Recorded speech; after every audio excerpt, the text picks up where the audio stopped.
La prostate, c'est un organe, et c'est même un organe absolument passionnant, fondamental, puisque sans lui, il n'y aurait pas d'espèce humaine. La prostate, c'est une petite glande dont la fonction est la reproduction. C'est dans la prostate que le sperme est formé, et c'est donc grâce à la prostate que tout le monde est né. Quand on fait une analyse exhaustive et un peu critique de la prostate, on se rend compte qu'il n'y a pas que les hommes qui en ont une. Les femmes en ont une aussi, mais elle est vestigiale. C'est en fait des restes embryonnaires. Et ce qui est le plus surprenant, c'est que cette prostate féminine, même microscopique, garde une fonction qui est aussi l'éjaculation. Ce sont deux grandes équipes, slovaques et autrichiennes, qui l'ont montré. Lorsque l'on récupère un peu de ce liquide au moment de l'orgasme par le canal de l'urètre, on se rend compte que ce liquide, c'est du liquide prostatique. On dit que c'est 20 voire 70% des femmes éjaculent au moment de l'orgasme quelques centimètres cubes de liquide prostatique. La prostate grossit avec l'âge, mais pas seulement. La prostate grossit également avec le tour de taille. Plus on est rond du ventre, plus la prostate est grosse. Mais la prostate peut être très grosse sans qu'elle gêne. La plus grosse prostate du monde actuellement, connue, elle pèse 4 kilos et elle vit chez un Espagnol près de Barcelone qui s'en porte très bien, il vit avec, il en est pas malade. C'est pas parce que la prostate est grosse qu'il faut l'enlever. On enlève les prostates ou on soigne les prostates que si elles sont grosses et qu'elles gênent.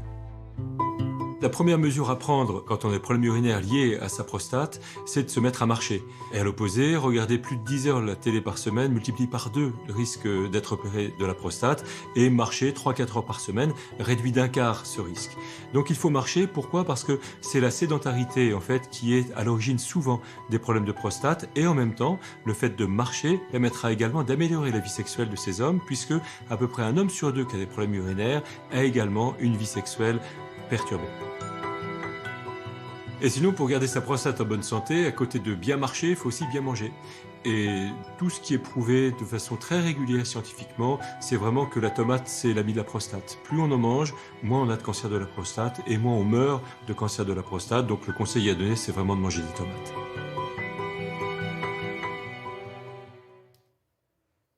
Et oui, et quand on n'est pas un spécialiste, on apprend vraiment deux choses avec le professeur. C'est que d'une part, les femmes ont une prostate, et l'autre chose, c'est que la tomate est un vrai médicament. C'est le médicament pour de la la prévention ou pour la soigner Pour la prévention, pour les deux en fait. Même D'accord. pendant les traitements, le professeur Desgrandchamps donne des compléments alimentaires à base de lycopène. Alors comment ? Eh bien parce que dans la prostate, il y a un fameux antioxydant, le lycopène, qui vraiment protège, qui se concentre dans la prostate et qui protège la prostate. Et si ce n'est pas la saison des tomates, eh bien vous pouvez consommer des produits à base de tomates qui sont beaucoup plus riches en lycopène que la tomate elle-même. C'est-à-dire le ketchup a plus de lycopène, la purée de tomate a plus de lycopène, le coulis de tomate a plus de lycopène que la tomate elle-même. Voilà, c'est un concentré. Et puis aujourd'hui, c'est le lancement de la campagne de sensibilisation pour Curie.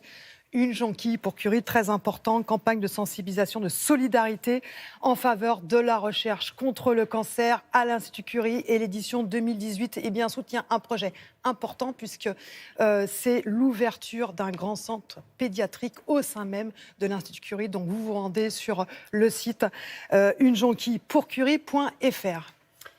Merci beaucoup. Et si vous n'êtes pas trop pressé, on revoit le titre de ce livre pour tout savoir sur la prostate et les bienfaits de la tomate. Professeur Desgrandchamps. Voilà, la prostate, on en parle. Merci beaucoup, Christelle.